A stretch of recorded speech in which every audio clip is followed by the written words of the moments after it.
Donnie and Dolly. The team is supported by ableauctions.ca. Closing your business? We can help.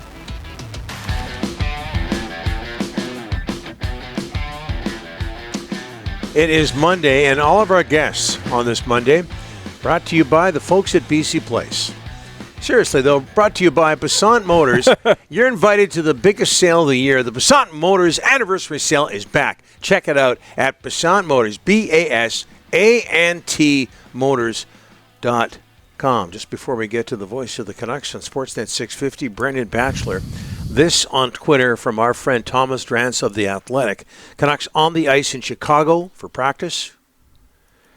Attendance notes as the gate closes and the players enter the ice.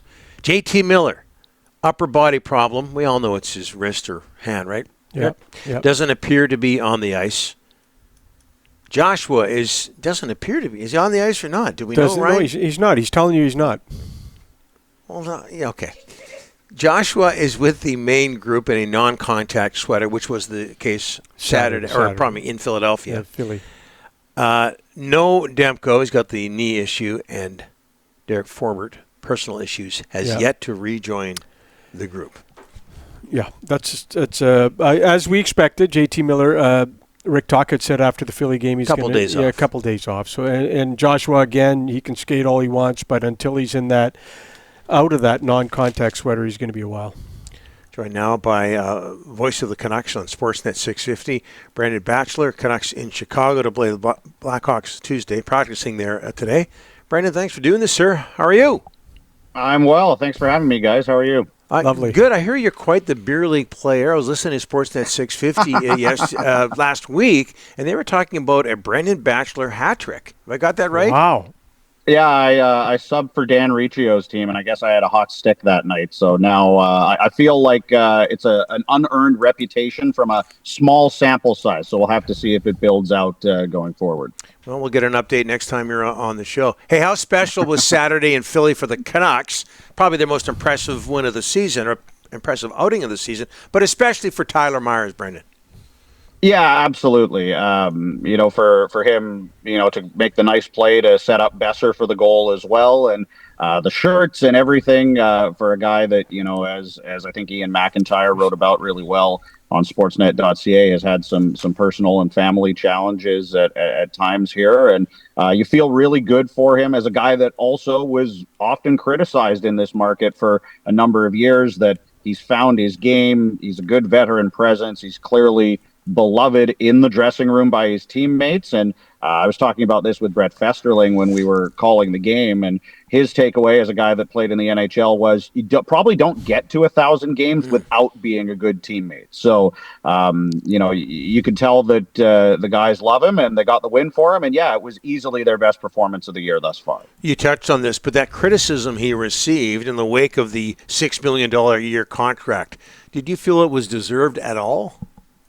There were times where it was, but I think in hindsight, we can now look at it and say that maybe it was a symptom of a greater problem, which was the team wasn't very good. There were times through some of those years where they didn't play with a lot of structure.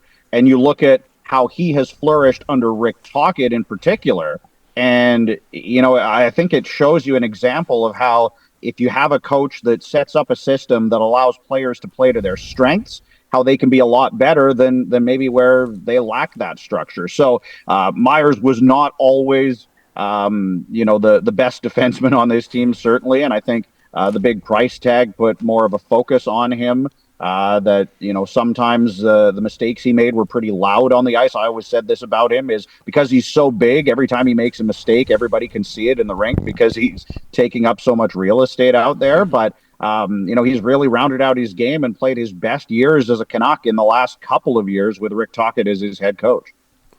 Brendan, the first game Seelov struggled. We all know that. But the second game, in comes Lankinen and the calming presence. You saw it right away. Another big game on Saturday. He's 2-0-1. Save percentage, I think, is .953.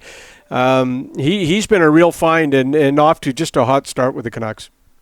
Absolutely, he has. It's a huge win for the organization and for Patrick Alvin that they were able to get him at the number that they got him at. and that he has come in and provided that solid level of goaltending for them to start the season. I think it's a .953 save percentage through 3 games and points in all 3 of those games. So this is great news for the Canucks, especially with the uncertainty around Demko. And I know it's only 3 games, so we'll see how things move forward. But your hope always was that if Demko was going to miss significant time, that one of Lankinen or Shelov's could get hot and really take over the net. And that seems like it's exactly what's happened here, at least early in the year with Kevin Lankinen. And now the challenge for him, I think, is going to be, it's one thing to have a good stretch or one thing to put a few games together. But if you're going to be the guy and get given the ball and have to run with it, can you do that? Because that's something that is sometimes challenging for goaltenders. I think Spencer Martin here in Vancouver was a perfect example where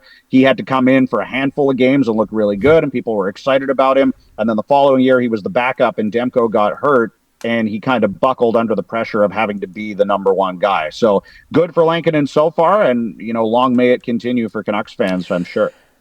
Connor Garland, I still go back to the day when his agent had permission to seek a trade and look at where we are today. And I think that was about 12 months ago. It was just before the season opener, and his agent got – and now look at him. He's been one of the best Canuck players. What are you seeing out of Garland this year that maybe you didn't see last year? Yeah, he's such a play driver, and he's always involved. And I think the best compliment that you can give him is that he's the guy that Rick Tocchet puts on lines to try and get them going. And that's a perfect example. Him and Höglander now playing with Elias Pettersson. And obviously they create the great goal by a lot of the work that Garland did on the inboards and on the forecheck to get the puck out to Pettersson in the slot.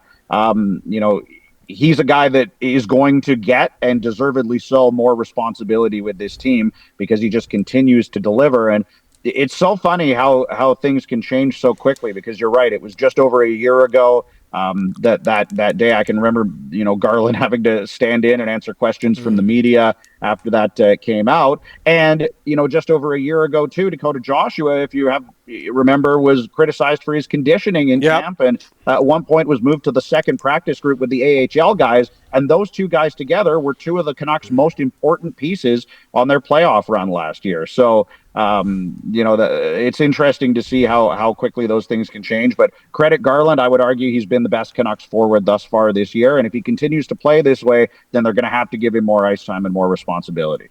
If I had a nickel for every time we brought up Elias Pettersson the last few weeks, I wouldn't be working here anymore. But this is the first time we've had a chance to talk to you since the season started. Should we be expecting more of Elias Pettersson?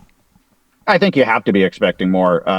Aside from the contract, this is an elite young player in the league that isn't playing to the level that we know he can because we've seen him do it. So I think his game's trending in the right direction. I thought the Philly game was probably his best game of the year too. And as I already alluded to, you put Höglander and Garland on his line, and you hope that they kind of drag him into the fight. But make no mistake about it, when you're paying the guy nearly $12 million, he's got to be a lot better and have a lot bigger impact on the game than he has to this point. And hopefully for his sake, and for the sake of the fan base and the sake of us in the media who have to talk about it all the time, he gets his game rolling and in the right direction sooner rather than later.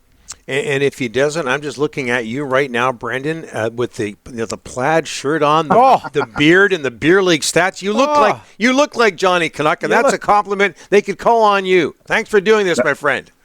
Always. Thanks, guys. Have a good one.